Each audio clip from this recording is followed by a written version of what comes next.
j'arrive pas à dormir parce que je me dis quand même que la perversion narcissique, en fait, c'est l'arme psychologique de destruction massive du 21e siècle. La plupart des dirigeants, en fait, de la planète sont en fait des narcissiques, tyranniques, parfois peut-être pervers. Et donc, comment on va faire, en fait? Ben, ils ont tout le pouvoir, donc comment on fait, hein? Vous pouvez me dire comment on fait? Parce qu'en fait, ils en ont absolument rien à foutre du bien-être des gens et puis de l'avenir de la planète. Mais rien à foutre. On n'est pas dans la spatio-merde. Je suis très heureuse que l'on parle de plus en plus de la perversion narcissique, car je suis convaincue que la perversion narcissique est en fait la gangrène de l'humanité, est en fait à l'origine de toute la destruction qui existe, toutes les guerres et puis même la destruction de la planète et du réchauffement climatique. Tout ça, me direz-vous.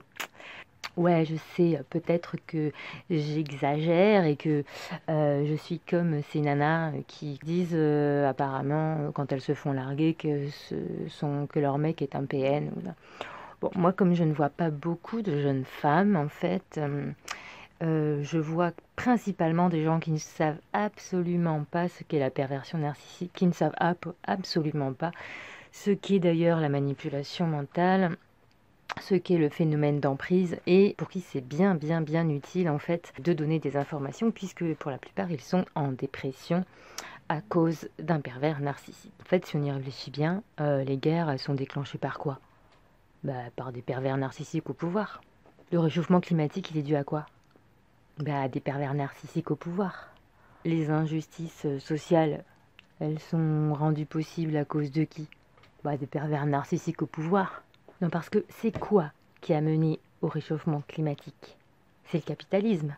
Non, parce que c'est quoi le capitalisme à part la toute-puissance narcissique qui se défend par des arguments pervers? L'utilisation d'autrui comme des objets dans la soi-disant guerre économique, le combat de coq qu'ils se mènent, l'utilisation de la violence morale pour avoir toujours plus d'argent, de pouvoir, de territoire. C'est pas simplement des tyrans. Le tyran, la tyranne, donc c'est un mec ou une femme qui a des idées totalement despotiques et qui les impose à tout le monde, mais c'est juste dans son propre intérêt et ce n'est pas avec l'intention de détruire autrui. La destruction d'autrui est un effet secondaire de son propre égoïsme, si vous voulez. Dans la perversion, il y a en plus la jouissance de détruire, le plaisir de blesser, le plaisir d'humilier, de faire mal, etc. Si on y réfléchit un peu, je suis désolée, mais tous les dictateurs, en fait, ils prennent quand même sacrément leur pied, en fait, à torturer les gens. Non, parce que vous vous rendez compte, la perversion narcissique, alors il paraît que c'est 2 à 5% de la population. Mais imaginez 5% de la population.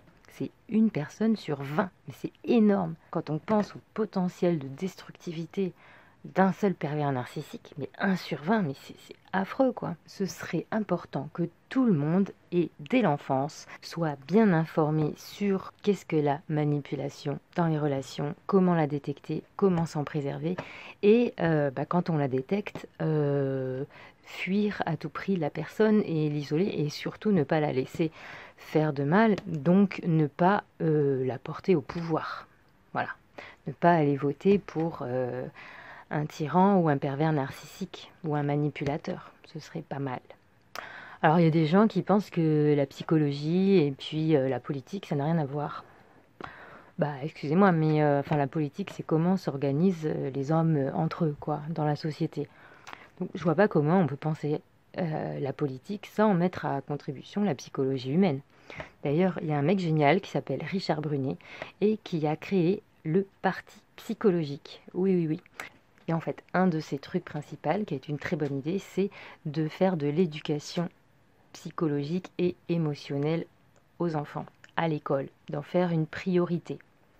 Ce qui effectivement serait une bonne manière d'améliorer un peu le monde. Ce serait bien que les névrosés commencent à prendre le pouvoir dans ce monde, parce que pour l'instant, il n'y a que des narcissiques au pouvoir. Alors l'avantage des névrosés, eh bien, c'est qu'ils ont des barrières internes qui leur interdisent de faire du mal à autrui. Ils ont un sens moral. Ils ont donc des scrupules, de l'empathie et aussi de la compassion pour les autres. Alors ce serait bien qu'ils soient au pouvoir, mais malheureusement ils n'osent pas, parce que souvent ce sont des gens qui, justement, comme ils ne sont pas narcissiques, et bien finalement ils sont pas spécialement attirés par le pouvoir. Et du coup, ils se présentent pas aux élections, quoi.